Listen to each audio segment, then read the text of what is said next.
আসসালামু আলাইকুম, স্বাগতম ইনসাইড টিভি সংবাদে। আমি মোহাম্মদ কিবরিয়া আজকের সব আন্তর্জাতিক খবর নিয়ে হাজির হয়েছি। শুরুতেই জানিয়ে দিব সংবাদ শিরোনাম, তারপর বিস্তারিত। ইরানে শাসন পরিবর্তনই সেরা সমাধান, বললেন ট্রাম্প। ইরানের সঙ্গে আলোচনায় ভয় দেখানোই সবচেয়ে শক্তিশালী অস্ত্র, বললেন ট্রাম্প। হরমুজ প্রণালীতে ইরানের হুঁশিয়ারিতে লেজ গুটিয়ে পালালো মার্কিন নৌবাহিনী। পুতিনের চাপে ডনবাস ছেড়ে দিচ্ছেন জেলেন্সকি। এপ্রিলে চীন সফরে যাচ্ছেন ট্রাম্প, বাণিজ্য যুদ্ধের অবসান হবে।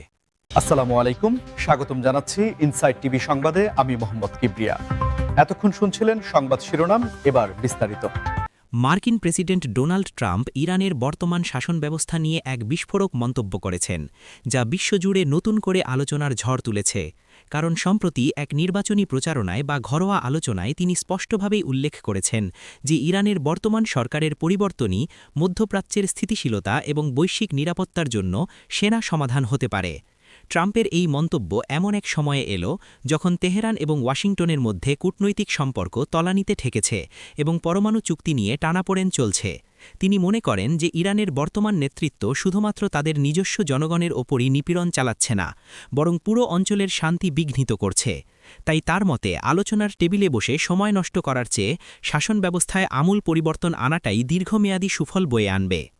বিশ্লেষকরা মনে করছেন ট্রাম্পের এই ধরনের সরাসরি মন্তব্য ইরানের অভ্যন্তরীণ রাজনীতিতে প্রভাব ফেলতে পারে এবং সেখানে সরকারবিরোধী আন্দোলনকে উস্কে দিতে পারে। যদিও অনেকে একে ট্রাম্পের স্বভাবসুলভ আগ্রাসী বাচনভঙ্গি হিসেবেই দেখছেন, কিন্তু এর গভীরতা অনেক বেশি।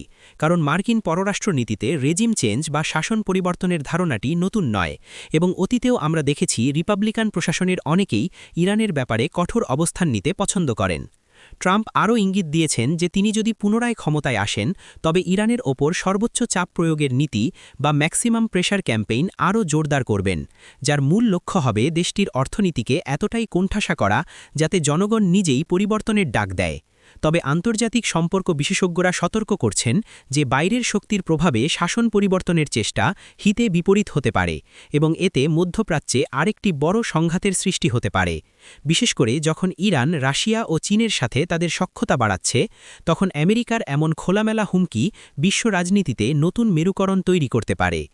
আপনারা যারা নিয়মিত আমাদের ভিডিও দেখেন তারা জানেন যে মধ্যপ্রাচ্যের রাজনীতি কতটা জটিল। তাই ট্রাম্পের এই সেরা সমাধান তত্ত্ব আসলে কতটা কার্যকর বা বাস্তবসম্মত হবে তা নিয়ে তর্কের অবকাশ থেকেই যায়। কিন্তু এটা নিশ্চিত যে তার এই বক্তব্য তেহরানের নীতি নির্ধারকদের কপালে চিন্তার ভাঁজ ফেলেছে এবং আগামী দিনগুলোতে এর কোনো কূটনৈতিক বা সামরিক প্রতিক্রিয়া দেখা যায় কিনা। ইরানের সঙ্গে যে কোনো ধরনের আলোচনায় বসার ক্ষেত্রে বা কূটনৈতিক সম্পর্ক স্থাপনের সময় ভয় দেখানো বা ভীতি প্রদর্শনকেই সবচেয়ে শক্তিশালী অস্ত্র হিসেবে উল্লেখ করেছেন ডোনাল্ড ট্রাম্প, যা কূটনীতির প্রচলিত শিষ্টাচারের সম্পূর্ণ বিপরীত হলেও তিনি মনে করেন যে প্রতিপক্ষকে চাপে না রাখলে বা তাদের মনে ভীতির সঞ্চার না করলে তারা কখনোই নমনীয় হয় না।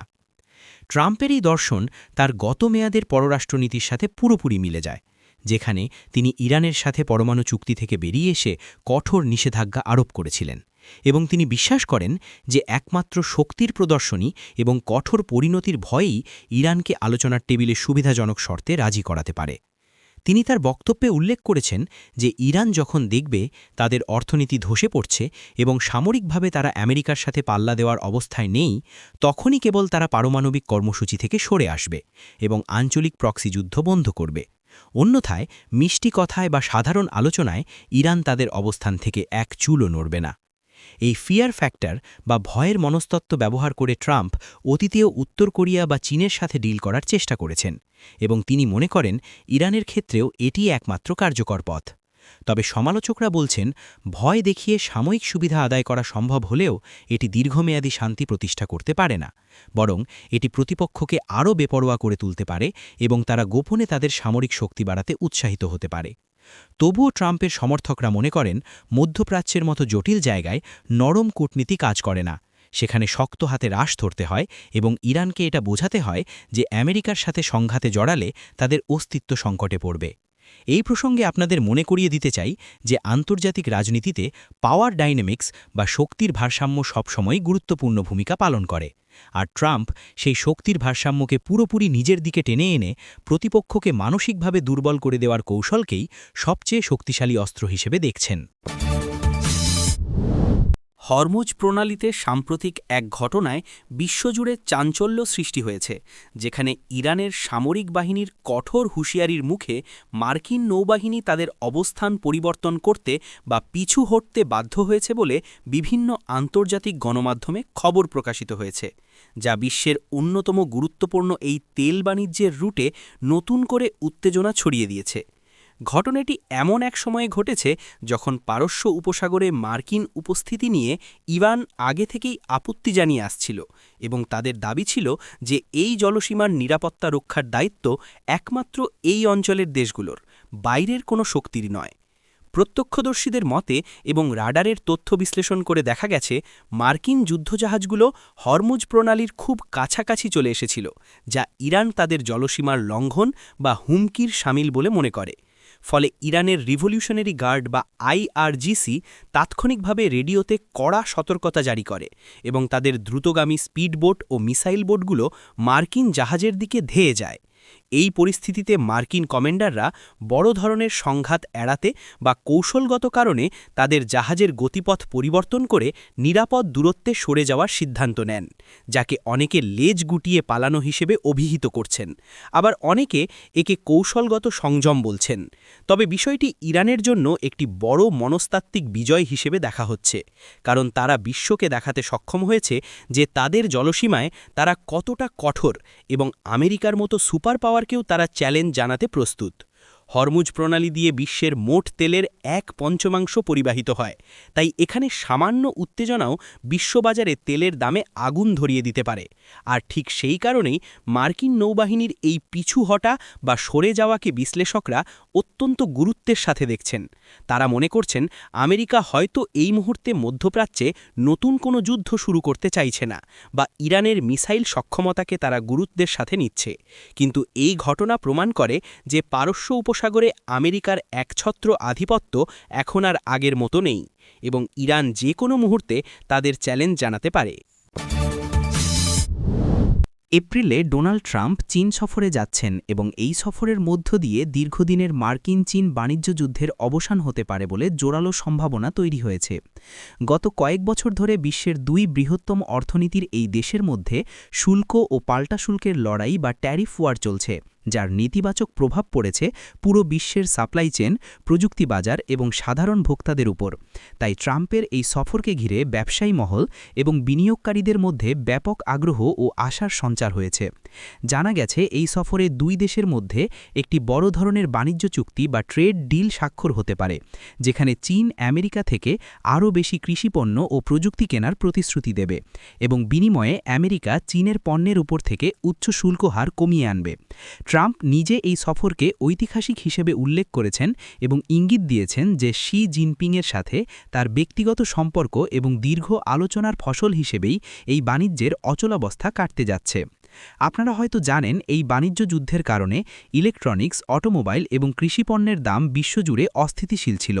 তাই যদি সত্যিই এপ্রিলে এই যুদ্ধের অবসান ঘটে তবে তা হবে বৈশ্বিক অর্থনীতির জন্য এক বিশাল টনিক। তবে বিশ্লেষকরা কিছুটা সতর্ক করে বলছেন আমেরিকা ও চীনের মধ্যে দ্বন্দ্ব শুধুমাত্র বাণিজ্যের মধ্যে সীমাবদ্ধ নয়, এর সাথে প্রযুক্তি চুরির অভিযোগ, তাইওয়ান ইস্যু এবং দক্ষিণ চীন সাগরের ভূরাজনীতিও জড়িত। তাই একটি সফরেই সব সমস্যার সমাধান হবে এমনটা ভাবা বোকামি হবে। তবুও আলোচনার টেবিলে বসা এবং বাণিজ্য যুদ্ধের অবসানের ইঙ্গিত দেওয়াটা নিশ্চিতভাবেই একটি ইতিবাচক দিক, যা শেয়ার বাজারে চাঙ্গা ভাব ফিরিয়ে আনতে পারে। রাশিয়ার প্রেসিডেন্ট ভ্লাদিমির পুতিনের তীব্র সামরিক ও কৌশলগত চাপের মুখে ইউক্রেনের প্রেসিডেন্ট ভলোদিমির জেলেনস্কি শেষ পর্যন্ত ডনবাস অঞ্চল থেকে তার সৈন্যদের সরিয়ে নেওয়ার বা কৌশলগত পিছু হটার সিদ্ধান্ত নিচ্ছেন, যা যুদ্ধের মোড় ঘুরিয়ে দিতে পারে। ডনবাস অঞ্চলটি দীর্ঘদিন ধরে রাশিয়া ও ইউক্রেনের মধ্যে সংঘাতের মূল কেন্দ্রবিন্দু ছিল এবং এখানে 2 পক্ষেরই ব্যাপক প্রাণহানি ও ক্ষয়ক্ষতির ঘটনা ঘটেছে।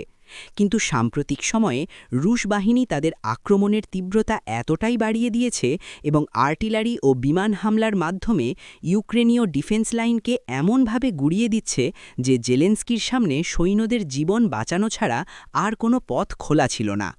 জেলেন্সকি হয়তো বুঝতে পেরেছেন যে এই মুহূর্তে ডনবাস ধরে রাখা মানে আরও হাজার হাজার সৈন্যকে মৃত্যুর মুখে ঠেলে দেওয়া। তাই তিনি কিছুটা জমি ছেড়ে দিয়ে বাকি ইউক্রেনকে রক্ষা করার কৌশল নিয়েছেন, যাকে সামরিক ভাষায় স্ট্র্যাটেজিক রিট্রিট বলা হয়। তবে পুতিনের জন্য এটি একটি বিশাল বিজয়, কারণ ডনবাসের নিয়ন্ত্রণ নেওয়া মানে হল ক্রাইমিয়ার সাথে রাশিয়ার স্থল সংযোগ আরও মজবুত হওয়া এবং ইউক্রেনের শিল্পাঞ্চলের ওপর পূর্ণ নিয়ন্ত্রণ প্রতিষ্ঠা করা। আন্তর্জাতিক বিশ্লেষকরা বলছেন, এই ঘটনা প্রমাণ করে যে পশ্চিমা বিশ্বের পাঠানো অস্ত্র ও সহায়তা সত্ত্বেও রাশিয়ার বিশাল সামরিক শক্তির সামনে ইউক্রেনকে পিছু হটতে হচ্ছে এবং এটি জেলেন্সকির নেতৃত্বের জন্য একটি বড় পরীক্ষা। অবশ্য ইউক্রেন সরকার বলছে এটি কোনো পরাজয় নয়, বরং নতুন করে সংগঠিত হওয়ার একটি প্রক্রিয়া। কিন্তু বাস্তবতা হল মানচিত্রে ডনবাসের রং এখন পাল্টাচ্ছে এবং পুতিনের চাপ প্রয়োগের কৌশল মাঠ পর্যায়ে সফল হচ্ছে। এই পরিস্থিতির মানবিক দিকটাও ভয়াবহ, কারণ ডনবাস ছেড়ে আসা মানুষজন এখন উদ্বাস্তু হয়ে পড়ছে এবং যুদ্ধের এই নতুন মোড় ইউরোপের নিরাপত্তাকে আরও ঝুঁকিপূর্ণ করে তুলছে।